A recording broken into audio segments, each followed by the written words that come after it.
Bonjour Régis Le Sommier. Bonjour Maud. Bon, alors, aujourd'hui, pas de surprise, on va parler des États-Unis, naturellement. Je vais vous laisser peut-être introduire le sujet. Oui, alors c'est un peu normal, oui, puisque c'est vraiment la dernière ligne droite, le sprint final. Et moi, je vais vous parler alors d'une petite histoire un petit peu qui aurait pas pu paraître anecdotique et qui en fait l'est pas du tout. C'est ce fameux écureuil Oui. Peanut, invité surprise de la campagne électorale en dernière minute. Alors, en fait, on pourrait résumer l'axe d'attaque, le dernier axe d'attaque des Républicains contre les démocrates par la formule fort avec les faibles, faible avec les forts. Alors, de quoi s'agit-il ? Eh bien, alors que cette campagne électorale vit ses dernières heures, c'est cette histoire d'écureuil. En fait, il s'agit d'un écureuil qui habite New York, qui s'appelle Peanut, qui cacahuète en français, qui, à la suite de l'intervention chez un particulier new-yorkais, là où il habitait, d'une équipe du département de la conservation environnementale, la DEC, eh bien, Peanut aurait mordu un agent. Alors, ils ont tenté effectivement de le maîtriser. Alors, il y a 6 agents qui sont intervenus. C'est important de rappeler les circonstances. L'opération de la maîtrise de Peanut a duré 5 heures. Il n'était pas tout seul d'ailleurs, puisqu'il y avait un raton laveur du nom de Fred, qui a aussi été, on va dire, neutralisé dans cette histoire. En fait, pourquoi ça défraye la chronique aux États-Unis ? Eh bien, parce que dès dimanche, J.D. Vance, vous savez, le colistier de Donald Trump, en a fait le thème central de son meeting sur le mode « Les mêmes qui ont été incapables d'arrêter des centaines de milliers de migrants à nos frontières pendant 4 ans ne veulent pas que vous ayez des animaux de compagnie et ils s'immiscent chez vous pour régenter votre vie. » En gros, cet excès de zèle des autorités sanitaires new-yorkaises, eh bien, sont utilisés par la campagne côté républicain. Musk également s'est emparé de l'affaire. Il l'a boosté sur son réseau. Il y a une cagnotte pour l'écureuil, bon, il est déjà mort, mais enfin, pour soutenir son propriétaire, qui a recueilli déjà $140 000. Vous voyez, donc ça, voilà. Même, oui. Pourquoi ? Parce que, en fait, Peanut, c'était pas simplement un petit écureuil de New York, c'était aussi une star d'Instagram. Il avait un demi-million de followers. Son propriétaire le montrait, en fait, un certain Marc Longo, le montrait sur Instagram, donc il avait une véritable personnalité. Alors, cette histoire d'animaux, oui, elle pourrait paraître, en effet, je l'ai dit, anecdotique. On se souvient que plus tôt dans la campagne, Donald Trump lui-même était devenu le roi des animaux en racontant qu'à Springfield, dans l'Ohio, des migrants haïtiens mangeaient les chats. Alors, la véracité de ces propos est toujours en question. On ne sait pas s'il y a un début de commencement de vérité. Mais en fait, par cette attention aux animaux, les républicains touchent véritablement une corde sensible aux États-Unis. D'abord, les propriétaires d'animaux de compagnie se comptent par dizaines de millions dans ce pays, mais c'est surtout l'intrusion du gouvernement dans la sphère communautaire et privée qui est considérée là-bas comme une véritable hérésie. Alors en France, vous savez, l'État central qui contrôle, qui vient, qui impose, etc., il est beaucoup plus toléré qu'aux États-Unis. Aux États-Unis, la relation, elle se fait entre le citoyen et l'État. En France, c'est entre l'État et le citoyen, l'État imposant, même si les deux pays se targuent d'être des démocraties, mais le rapport entre le citoyen et l'État est, comment dire, beaucoup plus complexe et beaucoup moins toléré, en tout cas dans son intrusion. Donc le sort de Peanut, c'est du sérieux. Donc Donald Trump était déjà celui qui vit, on va dire, qui s'est mis à hauteur de la condition de l'américain de base, vous savez, en allant servir chez McDonald's, en conduisant un camion de poubelle, après que Joe Biden ait qualifié ses électeurs de détritus. En fait, Donald Trump axe sa campagne sur la proximité, sur la base, sur les détenteurs d'animaux, sur la propriété privée, sur la sphère privée, ça marche incroyablement. L'histoire du McDonald's, c'était une véritable réussite. Et là, désormais, il devient le protecteur de la cause animale, le gardien des foyers, face à un gouvernement excessif et tentaculaire sur le mode Big Brother, lorsqu'il s'agit de s'occuper des Américains et de les réprimander, mais incapable en dehors d'agir quand il s'agit de protéger la société. Merci, Régis Le Sommier. L'addition. Alors, on va parler de Peanuts. Et effectivement, justement, cette affaire a pris une ampleur considérable parce que même au Congrès, les élus républicains ont réagi en mettant sur X Justice for Peanuts, justice pour cacahuètes en français. Donc, c'est vraiment improbable comme truc. Est-ce qu'un écureuil peut raisonnablement faire basculer l'élection américaine, Régis Le Sommier ? Écoutez, il y avait eu, je crois, une personne qui s'appelait. Alors là, c'était une agression d'une personne qui avait, je crois, coûté l'élection, le deuxième tour à Lionel Jospin. Je crois que c'était Papivoise ou quelque chose comme ça. Ah, peut-être. Et qui avait été un retraité qui avait été agressé, et ça avait porté le FN à l'époque au-delà et donc comment Lionel Jospin. Donc bon, là, je parle d'une chose qui se passait en France. Aux États-Unis, on parle souvent de ce qu'on appelle, puisque les élections ont lieu en novembre, la surprise d'octobre. La surprise d'octobre, c'est quelque chose qui va arriver au mois d'octobre et qui va faire changer le cours de l'élection. Là, en l'occurrence, ça arrive fin octobre, puisque l'animal a été neutralisé mercredi dernier, donc le 30 octobre, réutilisé donc ce week-end, donc 1er novembre, par J.D. Vance. Est-ce que ça peut faire changer les choses ? Personnellement, je ne le crois pas. Je pense que ça fait partie des anecdotes qui montrent que la campagne est vraiment et que les républicains imposent leur thème. C'est ça qui est très important, c'est de souligner, c'est que l'élection aujourd'hui, elle se fait à partir de Trump, autour de Trump.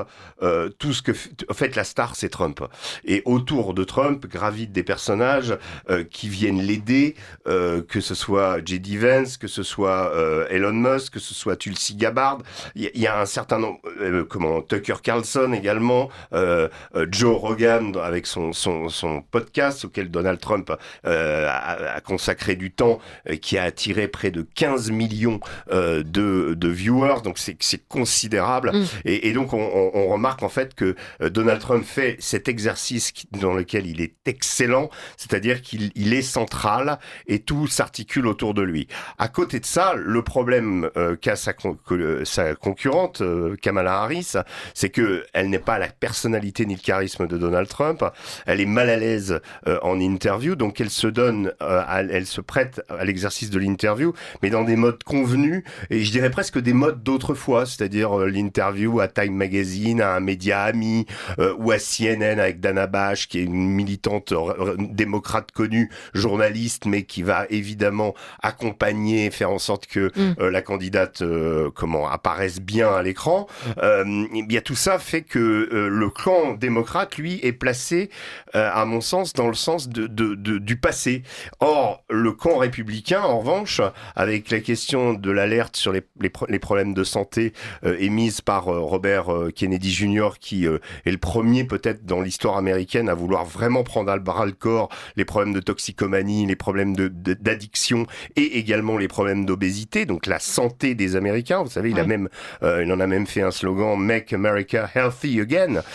Donc en fait, tout ça se décline autour du mantra de Trump et également et surtout le duo Trump-Elon Musk, où là, il faut se souvenir qui faisait rêver les États-Unis avec la Lune, avec l'espace. C'était un certain John Fitzgerald Kennedy qui disait « Je vais vous amener sur la Lune ». 8 ans plus tard, après son discours, il n'était plus là pour le voir, mais les Américains sont allés sur la Lune. Et là, qu'est-ce que propose Elon Musk ? Eh bien, d'aller sur Mars. Donc, où se construit l'Amérique qui se projette, l'Amérique qui veut encore gouverner le monde par son excellence et par ses exploits, eh bien, c'est du côté républicain, on le sent bien. Et la personnalité de Trump aussi qui fait que tout gravite autour de lui. Donc là, on est vraiment dans une élection qui va, encore une fois, qui risque de se jouer dans un mouchoir de poche, mais pour laquelle tout est bon. Voilà, tout est bon. L'histoire de l'écureuil, mais on n'a pas fini. Il reste encore, 24-48 heures. Ouais.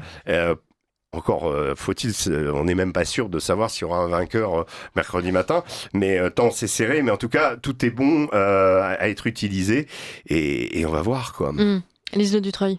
Oui, c'est assez amusant de constater que Donald Trump s'est pour ses opposants, la figure de l'homme, justement, qui est très imposant, qui va restreindre les libertés, etc. Alors que là, clairement, ce qu'explique et ce qu'affiche Donald Trump, c'est qu'il est le défenseur, justement, de ces libertés individuelles. Ça va complètement à l'encontre du discours que tentent imposer ses détracteurs. Est-ce que ça, pour le coup, ça pourrait changer l'opinion américaine ? Je pense que c'est vraiment le facteur important qui change l'opinion américaine. La question internationale qui est aussi importante, je vais y revenir dans le cas de Donald Trump, par rapport aux démocrates justement, est un élément important pour nous, un élément important pour le monde, mais ce qui est plus important pour les Américains, c'est leur niveau de vie, leur pouvoir d'achat et leur liberté individuelle, ou en tout cas ce que j'ai démontré tout à l'heure, enfin ce que j'ai tenté de démontrer, c'est-à-dire que la sphère privée est extrêmement importante et l'ingérence de l'État, en plus de l'État fédéral, est très peu tolérée par l'Américain, historiquement, culturellement. Et donc ça, Donald Trump, évidemment, s'est engouffré dans la brèche. Sur la question internationale, puisqu'il faut quand même en dire deux mots, j'ai écouté, moi, son interview chez Tucker Carlson, c'est incroyable. C'est vrai que Trump était hostile à la guerre en Irak, mais il enfonce le clou, il a des accents qui presque, je pense que c'est des discours qu'un Alain de Benoît, par exemple, pourrait reprendre à son compte, parce que Trump réalise les erreurs qui ont été commises par l'Amérique dans les 20-30 dernières années, notamment dans sa volonté d'intervenir dans le monde, dans ce qu'elle a réalisé dans ses interventions, c'est-à-dire des pays en lambeaux, complètement détruits. Trump dit, nous n'avons semé que la mort.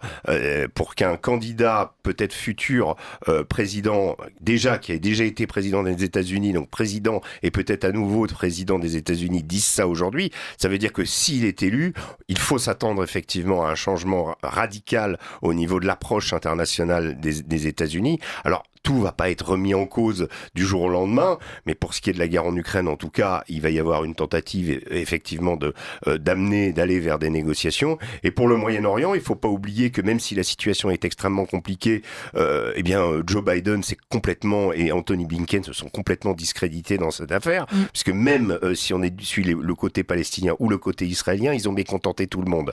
Ils ont voulu faire en sorte qu'ils intervenaient, mais ils n'ont jamais fait plier Benjamin Netanyahou. Donc du coup, pour ce qui a été du nombre de morts à Gaza, on reste sur un chiffre absolument dramatique, épouvantable. Et puis côté israélien, on donne l'impression quand même en fait, ils sont un petit peu on va dire dans une situation où ils n'ont rien permis de faire pour aller vers la paix. Et Donald Trump, là encore une fois, s'est engouffré dans la brèche à la fois sur l'Ukraine et sur Gaza. Sur Gaza, pourquoi ? En expliquant que c'est lui qui avait négocié les accords d'Abraham, que les accords d'Abraham, il suffisait de les réactiver. Alors peut-être une version un peu plus, on va dire, moderne et un peu plus tenant compte de l'avis des Palestiniens, parce que les accords d'Abraham ont certes permis à des pays arabes de se rapprocher d'Israël et de renouer des relations diplomatiques avec l'État hébreu, mais en fait c'était quand même assez au détriment des Palestiniens, et c'est précisément justement ces rapprochements qui ont probablement causé, ou en tout cas provoqué le 7 octobre. Donc il y a un plan que Donald Trump a fait, qui était outrageusement favorable à Israël. Maintenant, en le rectifiant un petit peu, Donald Trump pourra peut-être arriver à peser sur l'avenir du Moyen-Orient et peut-être arriver à esquisser une paix. Donc le président de la paix d'un côté, et puis le président des libertés individuelles et de la prospérité de l'autre, parce qu'il ne faut pas oublier que Donald Trump joue toujours sur son aspect milliardaire, je fais gaffe aux dépenses.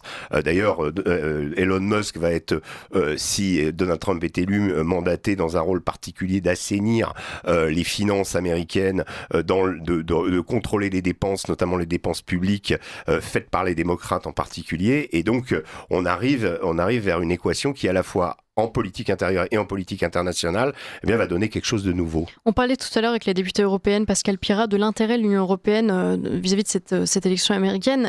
Quel est dans l'intérêt de l'Union européenne et de la France en particulier, que doit-on espérer de cette élection ? Alors, je sais qu'on entend pas mal de voix s'alarmer ici. Vous savez, ces journalistes français qui sont plus militants que journalistes et qui reprennent le mantra de Trump égale fasciste, nazi, etc. en oubliant un peu que Trump a déjà été quand même 4 ans au pouvoir et qu'on n'a pas vu de déportation au nom de la race, on n'a pas vu de choses pouvant s'apparenter au régime hitlérien.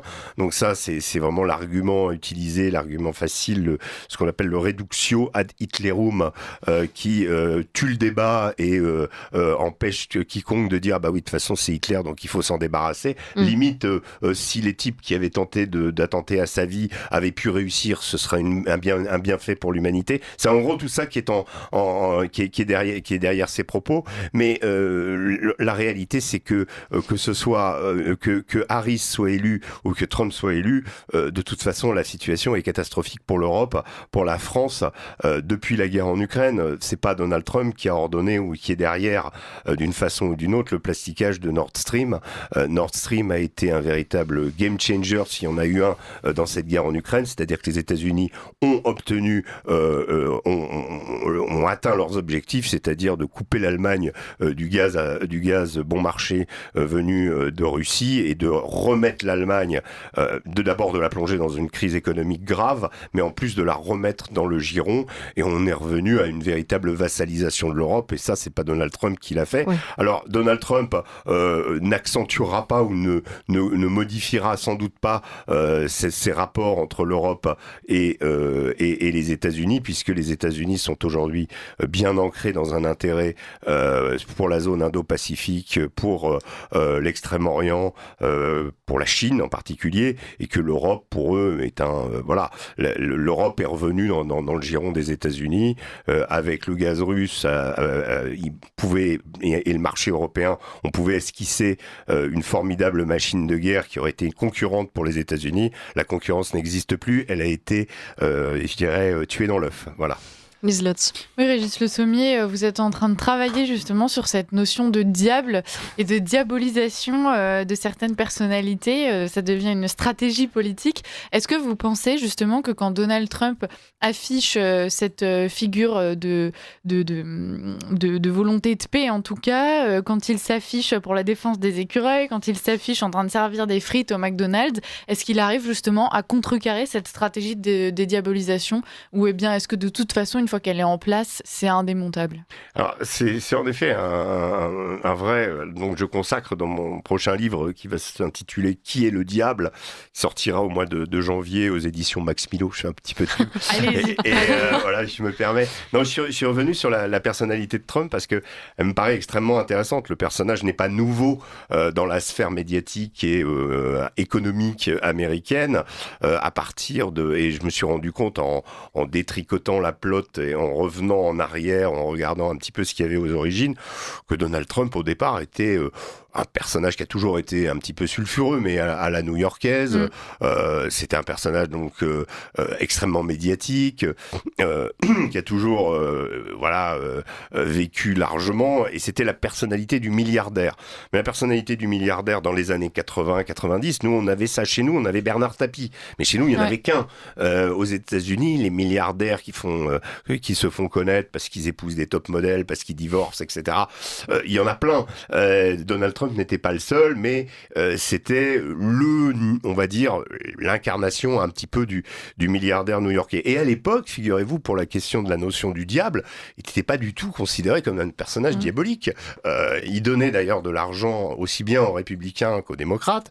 Il a financé la campagne des sénatoriales d'Hillary Clinton, qui était son ami, qu'il a même, je crois que c'était en 2007, il y a une citation de Donald Trump où il dit que cette femme est formidable et qu'il lui voyait un avenir comme présidente des États-Unis. Donc c'est pour vous dire, le couple Clinton avait été invité à l'époque à au troisième mariage de Donald Trump avec Melania. Donc il y a une photo d'ailleurs qu'on retrouve un peu partout où ils étaient très amis. Donc si vous voulez, la diabolisation de Donald Trump, elle intervient à partir du moment où il rentre en politique.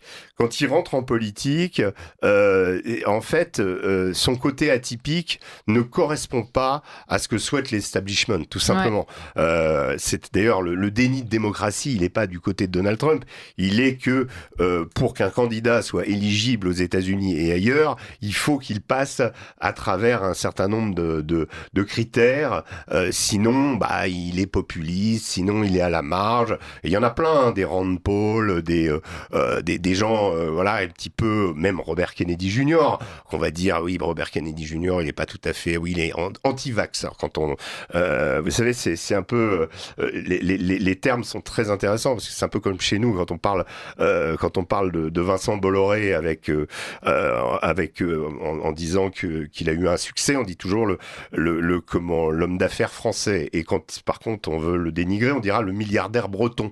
Donc, je sais, il y a toujours faut faire très attention à la sémantique. Et aux États-Unis, c'est pareil, ça va être complotiste, anti-vax, pour ce qui est de Robert Kennedy Jr. On oublie au passage que c'est quand même le fils de Robert Kennedy et le neveu de John Fitzgerald Kennedy. Mais bon, voilà. Donc, quand on veut disqualifier, il y a tout un vocabulaire. Le New York Times, c'est une merveille pour ça, pour choisir les bons vocables qui vont, accréditer quelqu'un véritablement pour qu'il accède au pouvoir ou au contraire le laisser dans la sphère, tolérable, parce qu'aux États-Unis c'est quand même le pays de la liberté, mais en l'excluant de facto. Et la grande surprise, et c'est là où le système tel qu'il est fait aux États-Unis a tremblé sur ses fondements, c'est l'élection de Donald Trump en 2016, parce que là, personne ne s'y attendait. Il y avait les mêmes ingrédients d'ailleurs qu'aujourd'hui, où pratiquement, à l'époque, on l'accusait de harcèlement sexuel. Il y avait 3 femmes qui avaient témoigné. Là, il y en a encore une, il y a 2 semaines, qui est réapparue, un top modèle qui a dit que Trump l'avait agressé sexuellement il y a 30 ans. Enfin, voilà, à chaque fois. Et en fait, vous regardez, c'est quand même assez caricatural. C'est que ça revient, les accusations d'Hitler, paf, ça arrive. Alors il y a un type qui dit oui, je l'ai entendu en privé, il dit qu'il admire Hitler. Bon, voilà, c'est absolument invérifiable, mais ça suffit à développer l'argumentaire et ça suffit à le disqualifier. Oui. Parce que le but c'est ça, c'est pas de dire on va se battre contre Trump, on va le terrasser, on va raconter, parce qu'il y a Trump a énormément de défauts, il est énormément attaquable, c'est quelqu'un qui a quand même une forme d'instabilité, qui a pas été capable quand il était pendant ces 4 ans. Moi je comprends pas qu'on n'ait pas utilisé cet argument, mais c'est un personnage polarisant qui se fait élire sur cette façon de polariser, et une fois élu, il reste polarisant. Le problème, c'est qu'un président américain, il doit essayer justement d'incarner l'Amérique. Il n'a jamais essayé, Trump. Lui, tout de suite, il a continué bien en tête à tweeter comme un fou, et jusqu'à se faire exclure de Twitter, à l'époque propriété de comment il s'appelle, Mark Zuckerberg. Donc président des États-Unis, exclu de Twitter. Je sais que j'avais fait un tweet à l'époque pour dire que le porte-parole des talibans, lui, il avait le droit à son compte Twitter. Par contre, le président en exercice des États-Unis n'y avait plus droit. Donc voilà. Donc Donald Trump reste polarisant. C'est quelqu'un dont la dernière année du premier terme a été absolument catastrophique pour les États-Unis. Souvenez-vous, l'affaire George Floyd, les campus en effervescence. Alors l'extrême gauche américaine, évidemment, s'était activée, mais il y a eu quand même une année, la dernière année de Trump, et tout ça, c'est des arguments qui peuvent aller contre Trump. Mais quand on veut se battre à la loyale, comme en politique, avec une vraie campagne, pas quand on cherche à justement désigner un diable et l'exclure ad vitam du processus. Voilà. Régis Le Sommier, vous l'avez dit tout à l'heure, il reste environ 48 heures avant les premiers résultats, en tout cas, de cette élection américaine. Qu'est-ce qui pourrait faire basculer les résultats là ? On a parlé de Peanut tout à l'heure. Là, absolument tout. La marge n'est pas assez suffisamment forte, là, c'est et installée. 49-48, quelque chose comme ça, entre les deux candidats. Hier soir, le dernier sondage d'NBC donnait 48-48 au niveau du vote populaire et au niveau des États. Donc évidemment, il va falloir regarder l'Arizona, la Géorgie. Il pourrait arriver à égalité ? C'est possible, ça ? Ah non, c'est absolument impossible. Non, c'est impossible. Non. Le système américain qui est basé sur les grands électeurs ferait que, ils peuvent pas, ça pourra pas s'additionner. Mais si vous voulez, par contre, il va falloir que par exemple, Kamala Harris remporte la Pennsylvanie, si elle remporte la Pennsylvanie, la Géorgie et le Wisconsin, par exemple, elle gagne l'élection. Si Trump gagne... Enfin, voilà. Donc, il y a plusieurs scénarios possibles au vu de la marge qui reste quand même. Il n'y a pas eu de décrochage véritable d'aucun des deux candidats. La seule variable qu'on maîtrise à peu près, c'est que Donald Trump est plutôt en tête dans la plupart de ces États, avec parfois des petits changements. Le Wisconsin, où Harris repasse en tête, la Géorgie, où ils sont à nouveau à égalité alors que Trump était devant. Voilà, ça varie. Et ça, oui, il y a déjà le vote par correspondance qui a déjà commencé. Il y a déjà un processus de vote qui a commencé. Bon, la plupart des Américains vont voter le jour de l'élection, donc c'est sûr que le suspense va être grand et ça. Mais il peut se produire. Trump peut être encore assassiné. Il y a eu 3 tentatives. Non, mais tout est possible. Est-ce qu'on s'attend à ce que l'argument de la fraude soit dégainé justement parce qu'on sait que dans ces résultats serrés, souvent c'est ce qui est mis sur la table. Oui, bien sûr. Et ça va être quelque chose. C'est pour ça qu'on aimerait avoir un résultat pour ces élections qui soit net d'un côté ou de l'autre, pour justement faire taire de part et d'autre, parce qu'il y a vraiment dans cette élection une quasi-certitude d'un camp comme de l'autre qu'il va gagner. Donc évidemment, il y aura une énorme contestation en tout cas. En tout cas, une énorme on va dire frustration après si un camp est en l'autre. Donc est-ce que ça peut conduire à la guerre civile? Est-ce que, enfin voilà, là on est vraiment dans une période, on est on rentre dans la période trouble là. Il nous reste un peu moins de 2 minutes. Régis Le Sommier, est-ce que vous considérez, comme André Berkoff ce matin à notre antenne, que cette élection est la plus importante aux États-Unis depuis au moins 40 ans ? Le problème, c'est que moi, j'ai couvert pas mal d'élections américaines. À chaque fois, j'entends que c'est la plus importante. Alors, c'est toujours la... On fait pareil en France. Non, mais les Américains ont une certaine façon, eux, de faire monter la sauce. Et comme il s'agit, ça emprunte à la fois de la politique et à la fois du spectacle, parfois peut-être plus du spectacle que de la politique. Du coup, ces enchères et cet enjeu, ils vont jouer à fond là-dessus. Maintenant, je crois, je suis assez d'accord avec André Berkoff, plus pour l'international peut-être, parce que en fait, et l'autre jour, je regardais, et ça a été un peu une sorte d'éclairage, la réunion des BRICS à Kazan, sous l'égide de Vladimir Poutine, et puis il y avait donc dans la même pièce Narendra Modi, Xi Jinping, Maduro, Sisi, enfin bref. Et je me disais, en fait, tous ces personnages qui sont illibéraux, on va dire, en tout cas autoritaires, autocrates, dictateurs, appelons-les comme on veut, incarnent énormément leur pays. Certains ont des oppositions fortes et des gens qui aimeraient les renverser, mais si vous voulez, vous les voyez, vous voyez leur pays derrière. J'avais un peu de mal à imaginer Kamala Harris au milieu de ces gens, ou en tout cas traitant, parce qu'il n'y aura pas de G7, c'est un peu fini cette époque-là. C'est l'Occident contre le reste du monde, on le sent bien, mais il va falloir bien traiter avec ces gens-là. Je me disais quand même qu'une grande gueule comme Donald Trump face à ces gens-là, à quelqu'un qui est capable de faire des deals, ou capable à la fois de dire oui, moi je veux faire la paix avec vous, c'est peut-être quand même ce qu'il faut peut-être pour le reste du monde, pour l'avenir du monde. On en reparlera la semaine prochaine. J'espère. Oui. Bon, merci en tout cas pour cette addition.